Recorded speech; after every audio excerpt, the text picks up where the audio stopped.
നമസ്കാരം, പ്രൈം ടുഡേയിലേക്ക് സ്വാഗതം. നോക്കാം ഇന്നത്തെ പ്രധാന വാർത്തകൾ.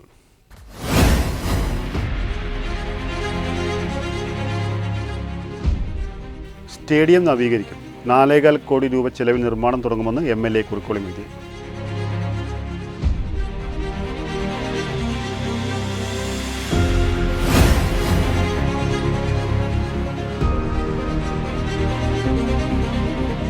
തിരൂരിൽ മൊബൈൽ ഫോൺ കവർന്ന് മരത്തിൽ കയറി കുരങ്ങൻ.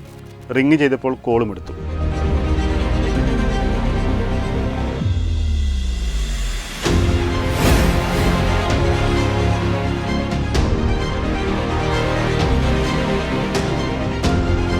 ആലത്തിയൂർ KHM ഹൈസ്കൂളിൽ സ്മൃതി സംഗമം സംഘടിപ്പിച്ചു.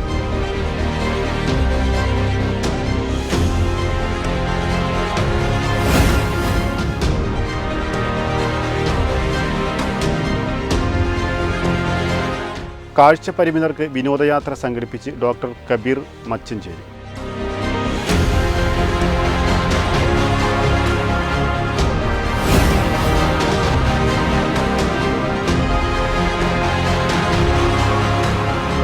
കേരളോത്സവം കലാവിഭാഗം ഓവറോൾ നേടി പരിയാപുരം നവയുഗ വായനശാല.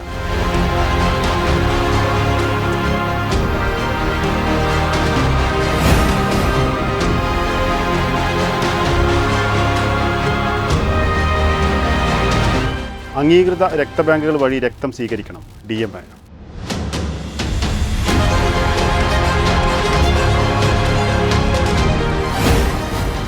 വിശദമായ വാർത്തകൾ. രാജീവ് ഗാന്ധി സ്റ്റേഡിയം ദേശീയ നിലവാരത്തിൽ നവീകരിക്കാൻ വഴി തെളിയുന്നു. നഗരസഭയുടെ നേതൃത്വത്തിൽ കുറുക്കോളി മൊയ്തീൻ MLAയുടെ ആസ്തി വികസന ഫണ്ടിൽ നിന്ന് 2 കോടി രൂപ ഉൾപ്പെടെ 4.25 കോടി ചിലവിട്ട് നവീകരിക്കും. നിർമ്മാണ പ്രവൃത്തി ഉടൻ തുടങ്ങും. നിലവിലുള്ള 6 ട്രാക്ക് 8 ആക്കി മാറ്റും. സ്പ്രിംഗർ സംവിധാനത്തോടെ പ്രകൃതിദത്ത പുല്ല് വിരിച്ച് മൈതാനം നവീകരിക്കും.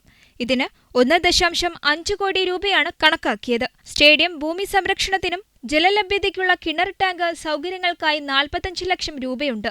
ഇത് നഗരസഭ വഹിക്കും. ആധുനിക സൗകര്യങ്ങളുള്ള പവലിയൻ ബ്ലോക്ക് നിർമ്മിക്കും. ഇതിനുള്ള 75 ലക്ഷം രൂപ പൊതുജന സ്വകാര്യ പങ്കാളിത്തത്തോടെ സമാഹരിക്കും. പ്രവർത്തികൾ പെട്ടെന്ന് പൂർത്തിയാക്കുമെന്ന് കുറുക്കോളി മൊയ്തീൻ MLA അറിയിച്ചു. സർക്കാർ സ്റ്റേഡിയത്തിന് പ്രഖ്യാപിച്ച 10 കോടി ഉടൻ ലഭ്യമാക്കുമെന്ന പ്രതീക്ഷയുണ്ട്. കായിക മന്ത്രിയുമായി നടത്തിയ ചർച്ചയിലെ തീരുമാനങ്ങൾ ഉടൻ നടപ്പാക്കണം. നഗരസഭയ്ക്ക് അധികാരമുള്ള രീതിയിലായിരിക്കണം സ്റ്റേഡിയം നടത്തിപ്പെന്നും സർക്കാർ മുഖം തിരിഞ്ഞു നിന്നാൽ ജനകീയ കൂട്ടായ്മയിൽ സ്റ്റേഡിയം നിർമ്മിക്കുമെന്നും MLA പറഞ്ഞു. സർക്കാർ നിർദ്ദേശിച്ച ധാരണാപത്രത്തിൽ നഗരസഭ ഒപ്പുവെക്കില്ലെന്നും നഗരസഭ മുന്നോട്ടുവെച്ച ഭേദഗതി പ്രകാരം സർക്കാർ പുതിയ ധാരണാപത്രമുണ്ടാക്കിയാൽ ഒപ്പുവെക്കാമെന്നും നഗരസഭാ അധ്യക്ഷ AP നസീമ പറഞ്ഞു. വെട്ടം ന്യൂസ്, തിരൂർ സംഗമം റെസിഡൻസിയിൽ മുകൾ നിലയിൽ അലൂമിനിയം ഫാബ്രിക്കേഷൻ വർക്ക് നടക്കുന്ന സമയം ജോലിയിലേർപ്പെട്ട യുവാവ് മൊബൈൽ ഫോൺ സീറ്റിന് മുകളിൽ വെച്ചു. കുസൃതിയുമായി ഓടിക്കയറിയ കുരങ്ങൻ യുവാവിൻ്റെ മൊബൈൽ ഫോൺ എടുത്തു. തൊട്ടടുത്ത തെങ്ങിലൂടെ കവുങ്ങിന് മുകളിലേക്ക് പാഞ്ഞു കയറി.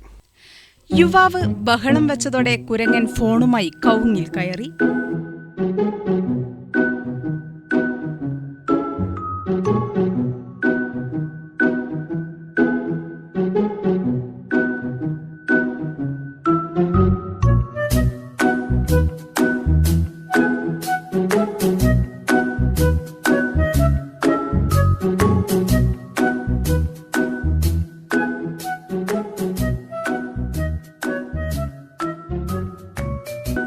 ഫോൺ തിരിച്ചു കിട്ടാൻ കൂടെ നിന്നവരെല്ലാം ശ്രമിച്ചെങ്കിലും ശ്രമം വിഫലമായി.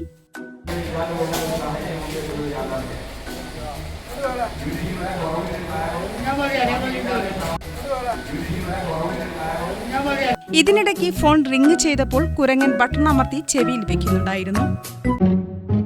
ഇതോടെ കൂടെ നിന്നവരെല്ലാം അത്ഭുതപ്പെട്ടു. നിരവധി തവണ യുവാവും സംഘവും കല്ലെടുത്തെറിഞ്ഞു നോക്കിയെങ്കിലും ശ്രമം വിഫലമായി. തുടർന്ന് സംഗമം റെസിഡൻസിയിൽ നടന്നുകൊണ്ടിരിക്കുന്ന സമ്മേളന പ്രതിനിധികളും പുറത്തിറങ്ങി കുരങ്ങനെ പിടികൂടാനായി ശ്രമം നടത്തി. മറ്റൊരു കവുങ്ങിലേക്ക് ചാടുന്നതിനിടയിൽ മൊബൈൽ ഫോൺ താഴെ വീണു.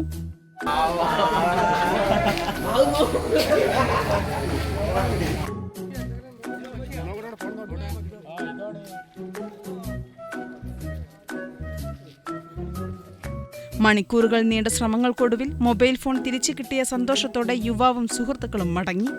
വെട്ടം news, Tirur. Alathiyur KHM HSS ഹൈസ്കൂളിൽ 1976-79 പ്രഥമ ബാച്ചിലെ വിദ്യാർത്ഥികൾ 45 വർഷങ്ങൾക്ക് ശേഷം സ്കൂളിൽ സ്മൃതി സംഗമം സംഘടിപ്പിച്ചു. കൂട്ടായ്മയുടെ പ്രസിഡന്റ് ആർ മുഹമ്മദ് ബഷീറിന്റെ അധ്യക്ഷതയിൽ ബാച്ചിലെ വിദ്യാർത്ഥിയും മലയാളം സർവകലാശാല മുൻ വൈസ് ചാൻസലറുമായ അനിൽ വള്ളത്തോൾ ഉദ്ഘാടനം ചെയ്തു. ഗാനഭൂഷണം രമയുടെ പ്രാർത്ഥനാഗീതത്തോടെ തുടക്കം കുറിച്ച പരിപാടി മൺമറഞ്ഞുപോയ മുൻകാല അധ്യാപകരെയും സഹപാഠികളെയും അനുസ്മരിച്ചു.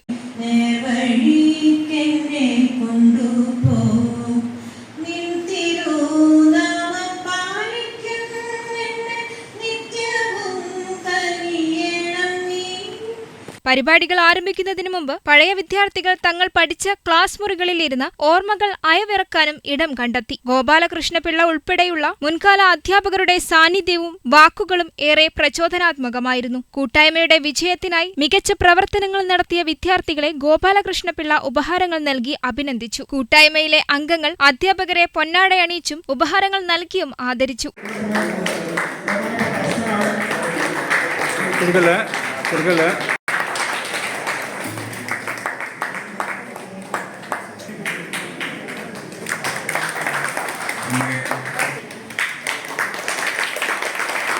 വിഭവസമൃദ്ധമായ ഉച്ചഭക്ഷണത്തിന് ശേഷം സഹപാഠികൾ സ്വയം പരിചയപ്പെടുത്തിയും പഴയകാല ഗാനങ്ങൾ ആലപിച്ചും ഓർമ്മകൾ പങ്കിട്ടും സംഗമത്തെ അവിസ്മരണീയമായ അനുഭവമാക്കി. ഒപ്പം പല കൂട്ടുകാരും വീട്ടിൽ നിന്നും കൊണ്ടുവന്ന മധുര പലഹാരങ്ങൾ പങ്കിട്ടും ഒത്തുകൂടൽ മധുരതരമാക്കി. എല്ലാ വർഷവും ഡിസംബർ ആദ്യവാരത്തിൽ സുഹൃത്ത് സംഗമം നടത്താമെന്ന ധാരണയിലാണ് സ്മൃതി സംഗമം സമാപിച്ചത്. കൂട്ടായ്മയുടെ ജനറൽ സെക്രട്ടറി ഇബ്രാഹിം ചേന്നര സ്വാഗതവും ജോയിന്റ് സെക്രട്ടറി ചന്ദ്രശേഖരൻ KV നന്ദിയും പ്രകാശിപ്പിച്ചു. ട്രഷറർ റഷീദ് സാമ്പത്തിക അവലോകനം നടത്തി. ശിവദാസ് പെരിന്തല്ലൂർ, കൃഷ്ണകുമാർ, മോഹൻദാസ്, സക്കീന, സുലൈഖ, ഹസൻ ആലത്തിയൂർ, നാസിർ വെട്ടം, മുഹമ്മദ് കുട്ടി ആലത്തിയൂർ, രാമചന്ദ്രൻ, രമണി, രഘു തുടങ്ങിയവർ സംഗമത്തിന്റെ വിജയകരമായ നടത്തിപ്പിന് ചുക്കാൻ പിടിച്ചു. എല്ലാവർക്കും ആശംസകൾ നേർന്നുകൊണ്ട് ഇതിന്റെ ഉദ്ഘാടനത്തിന് വേണ്ടിയിട്ട് എൻ്റെ പ്രിയ കൂട്ടുകാരൻ അനിൽ വള്ളത്തോൾ. ഏറെയൊന്നും വളർച്ച പ്രാപിച്ചിട്ടില്ലാത്ത ഒരു നാട്ടിൻപുറത്ത് ഒരു സ്കൂൾ ആരംഭിക്കുന്നു. ആ സ്കൂളിൽ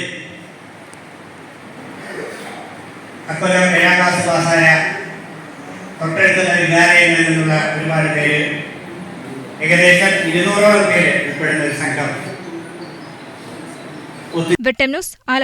കാഴ്ചപരിമിതരായ 50ഓളം പേർക്കും അവരുടെ സഹായികൾക്കും വേണ്ടി 2 ബസ്സുകളിലായി ജീവകാരുണ്യ പ്രവർത്തകൻ പാലത്തിങ്ങൽ ഡോക്ടർ കബീർ മച്ചിഞ്ചേരി ഉല്ലാസയാത്ര സംഘടിപ്പിച്ചു.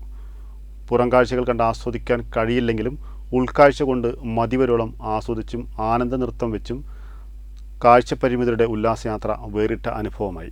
തിരൂരങ്ങാടി താലൂക്ക് ബ്ലൈൻഡ് ഫെഡറേഷന്റെയും പാലത്തിങ്ങൽ B ടീമിന്റെയും നേതൃത്വത്തിലാണ് കാപ്പാട് ബീച്ചിലേക്ക് ഉല്ലാസയാത്ര സംഘടിപ്പിച്ചത്. വാസ്കോഡഗാമ വന്നിറങ്ങിയ ചരിത്ര പ്രസിദ്ധമായ കാപ്പാട് ബീച്ചിലെത്തിയ സംഘം മണൽപ്പരപ്പിലൂടെ നടന്ന് കടൽവെള്ളത്തിൽ സ്പർശിച്ച് ഉൾക്കാഴ്ച കൊണ്ട് തിരമാലകളെ ആസ്വദിച്ച് പാട്ടും ആട്ടവുമായി മതിവരുവോളം ആസ്വദിച്ചാണ് കാപ്പാട് നിന്നും മടങ്ങിയത്. കാഴ്ചപരിമിതരായ ഇവരെ ഇത്തരം വിനോദ പരിപാടികളിൽ നിന്നും മാറ്റി നിർത്തപ്പെടുന്ന സാഹചര്യത്തിൽ ചേർത്ത് പിടിച്ച് ആരും തയ്യാറാവാത്ത ഈ ഉദ്യമത്തിന് മുന്നോട്ട് വന്ന ഡോക്ടർ കബീർ മച്ചിഞ്ചേരിയെയും B ടീമിനെയും നന്ദി വാക്കുകളിൽ കെട്ടിപ്പിടിച്ച് അഭിനന്ദിച്ചാണ് പലരും മടങ്ങിയത്. നേരത്തെ ഡോക്ടർ കബീറിന്റെയും B ടീമിന്റെയും നേതൃത്വത്തിൽ വയോധികരായവർക്കും ടൂർ സംഘടിപ്പിച്ചിരുന്നു. രാവിലെ പാലത്തിങ്ങൽ നടന്ന ഫ്ളാഗ് ഓഫ് ചടങ്ങും പ്രമുഖ വ്യക്തികളുടെ സാന്നിധ്യം കൊണ്ടും ശ്രദ്ധേയമായിരുന്നു. Tirurangadi municipal chairman KP Muhammad Kutty ഉദ്ഘാടനം ചെയ്തു. ഡോക്ടർ കബീർ മച്ചിഞ്ചേരി അധ്യക്ഷം വഹിച്ചു. Parappanangadi municipal chairman Shahul Hameed flag off ചെയ്തു. സാമൂഹ്യരംഗത്തെ പ്രമുഖരായ Tappi Abdullakutty Haji, Muzhikkal Kareem Haji, Ashraf Kunjavas, Noushad city park, Ashraf Kalathingal, PK Azeez, Kunnummal Aboobacker Haji എന്നിവർ പ്രസംഗിച്ചു. PK മൗസും സ്വാഗതവും അഷ്റഫ് കുന്നുമ്മൽ നന്ദിയും പറഞ്ഞു. കുഞ്ഞു മുഹമ്മദ് M, സിദ്ദീഖ് കുന്നുമ്മൽ, അബൂബക്കർ MP, സമീർ പാട്ടശ്ശേരി, സൽമത്ത്, സെറീന എന്നിവർ നേതൃത്വം നൽകി. പരപ്പനങ്ങാടി ബാസ് മ്യൂസിക് അക്കാദമിയിലെ കലാകാരന്മാരും യാത്രാ സംഘാംഗങ്ങളും കലാപരിപാടികൾ അവതരിപ്പിച്ചു.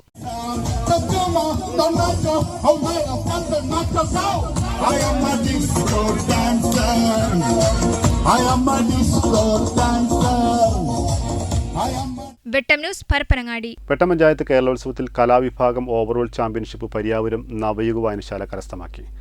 വെട്ടം പഞ്ചായത്ത് ഹാളിൽ വെച്ച് നടന്ന സമാപന സമ്മേളനത്തിൽ ക്ഷേമകാര്യ സ്റ്റാൻഡിംഗ് കമ്മിറ്റി ചെയർമാൻ ആയിഷ മെമ്മറിൽ നിന്ന് ട്രോഫി വായനശാല പ്രവർത്തകർ ഏറ്റുവാങ്ങി. സമ്മേളനം വൈസ് പ്രസിഡന്റ് രജനി മുല്ലയിൽ ഉദ്ഘാടനം ചെയ്തു. വായനശാല പ്രവർത്തകർ doctor M N. Abdurahiman, Muraleedharan Pariyapurath, Ramadevi teacher, Ayoob V A., Harikumar, Shahini teacher, Prakashan, Amaljith, Sayana, Sanika എന്നിവർ സംബന്ധിച്ചു. വെട്ടം ന്യൂസ്, തിരൂർ. അംഗീകൃത രക്തബാങ്കുകൾ വഴി രക്തം സ്വീകരിക്കണമെന്നും അതുവഴി എയ്ഡ്സ് പോലുള്ള മാരക രോഗങ്ങൾ പകരുന്നത് തടയാൻ സാധിക്കുമെന്നും ജില്ലാ മെഡിക്കൽ ഓഫീസർ ആർ. രേണുക. ആരോഗ്യവകുപ്പും മലപ്പുറം എയ്ഡ്സ് കൺട്രോൾ സൊസൈറ്റിയും ചേർന്ന് മഞ്ചേരി നോബൽ വിമൻസ് കോളേജിൽ നടത്തിയ ലോക എയ്ഡ്സ് ദിനാചരണത്തിന്റെ ജില്ലാതല ഉദ്ഘാടനം നിർവഹിക്കുകയായിരുന്നു DMO. എയ്ഡ്സ് പോലുള്ള മാരക രോഗങ്ങളുടെ പകർച്ച തടയുന്നതിന് കുട്ടികളും ബോധവൽക്കരണ പ്രവർത്തനങ്ങളിൽ പങ്കാളികളാകണമെന്ന് DMO പറഞ്ഞു. ചടങ്ങിൽ ജില്ലാ DP officer doctor P. Abdul Razak അധ്യക്ഷനായി. Nobel women's college principal doctor U. Saidalavi പ്രതിജ്ഞ ചൊല്ലിക്കൊടുത്തു. Manjeri medical college RMO doctor P. Ajith Kumar ദിനാചരണ സന്ദേശം നൽകി. മഞ്ചേരി മെഡിക്കൽ കോളേജിലെ ARD medical officer doctor Muhammad Basil ബോധവൽക്കരണ ക്ലാസ് എടുത്തു. Nobel women's college NSS program officer doctor Anupama SR, HIV coordinator Jacob John, NHM IAC consultant Divya ER, ജില്ലാ പഞ്ചായത്ത് സുരക്ഷാ project coordinator V. Ahammed Rinoos, community service centre coordinator Shareef V, migrant സുരക്ഷാ project coordinator Sooraj VK, ICDC counsellor CP Sirajul Haq തുടങ്ങിയവർ പങ്കെടുത്തു. Red ribbon programme, skit അവതരണം, മെഴുകുതിരി തെളിയിക്കൽ, കലാപരിപാടികൾ എന്നിവയും സംഘടിപ്പിച്ചിരുന്നു. വെട്ടം ന്യൂസ്, മഞ്ചേരി. ഇതോടെ ഈ വാർത്താ ബുള്ളറ്റിൻ പൂർണ്ണമാവുന്നു. നന്ദി, നമസ്കാരം.